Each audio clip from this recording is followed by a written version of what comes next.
अस्सलाम वालेकुम, I am doctor Saman from Qadir medical complex. आज जिस टॉपिक के बारे में हम बात कर रहे हैं वो पाकिस्तान में बहुत ही कॉमन है। हम आज डेंगू फीवर के बारे में बात कर रहे हैं। डेंगू फीवर एक वायरल इन्फेक्शन है जो कि वेक्टर बोर्न डिजीज़ है, यानी एक मॉस्किटो जो है वो एक इंसान से दूसरे इंसान में इस वायरस को ट्रांसफ़र करता है। ये एक सेल्फ लिमिटिंग डिजीज़ है, यानी ये एक हफ्ते के अंदर अंदर खुद ही रिजॉल्व हो जाते हैं इसके सिम्टम्स। लेकिन सिर्फ 2 से 3% लोगों में ये क्रिटिकल फेज की तरफ जाता है, तो इसमें मॉनिटरिंग बहुत इम्पॉर्टेंट है। सबसे पहले तो इसका इंक्यूबेशन पीरियड है 5 से 7 दिन। उसके बाद पेशेंट फेब्राइल फेज में एंटर होता है, यानी उसमें हाई ग्रेड फीवर होता है। 102 से 103 तक फीवर होता है। रिट्रो ऑर्बिटल पेन यानी आंख के पीछे दर्द होती है। बॉडी एक्स या माइएल्जियाज जिसको कहते हैं वो शदीद होते हैं, जिसकी वजह से हम इसे बोन ब्रेकिंग फीवर भी कहते हैं। नोजिया, वॉमिटिंग जैसे सिम्टम्स आते हैं। सिर्फ 2 से 3% लोग क्रिटिकल फेज की तरफ जाते हैं, जिसमें हमने कुछ अलार्मिंग साइंस देखने होते हैं, जैसे कि नोज से ब्लीडिंग, गम से ब्लीडिंग या बॉडी के किसी भी हिस्से से ब्लीडिंग होना। उसके अलावा ब्लड प्रेशर अगर ड्रॉप कर रहा है, बॉडी रैशेज हो रहे हैं बहुत ज़्यादा, नोजिया, वॉमिटिंग, ऐसी कंडीशन में हमने पेशेंट को फ़ौरन एडमिट करना है और उसे अकॉर्डिंगली ट्रीट करना है।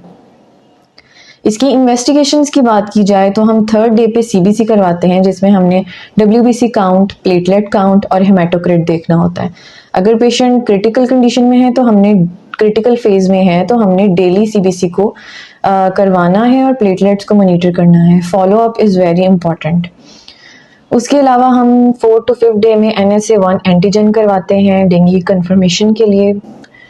उसके अलावा अगर इसकी ट्रीटमेंट की बात की जाए तो ट्रीटमेंट में ये डिज़ीज़ जो है वो खुद ही रिजॉल्व हो जाती है विदाउट एनी स्पेसिफिक ट्रीटमेंट। सिर्फ इसमें रेस्ट करनी होती है और अपनी हाइड्रेशन मेंटेन करनी होती है। वो हाइड्रेशन आईवी की सूरत में हो सकती है, ऑरली अच्छा लिक्विड इनटेक हो सकता है, जैसे कि ORS जूसेस और वाटर की अच्छी अमाउंट की इनटेक जो है वो हाइड्रेशन को बेहतर कर सकती है। उसके अलावा फीवर के लिए पैरासीटामोल ले सकते हैं।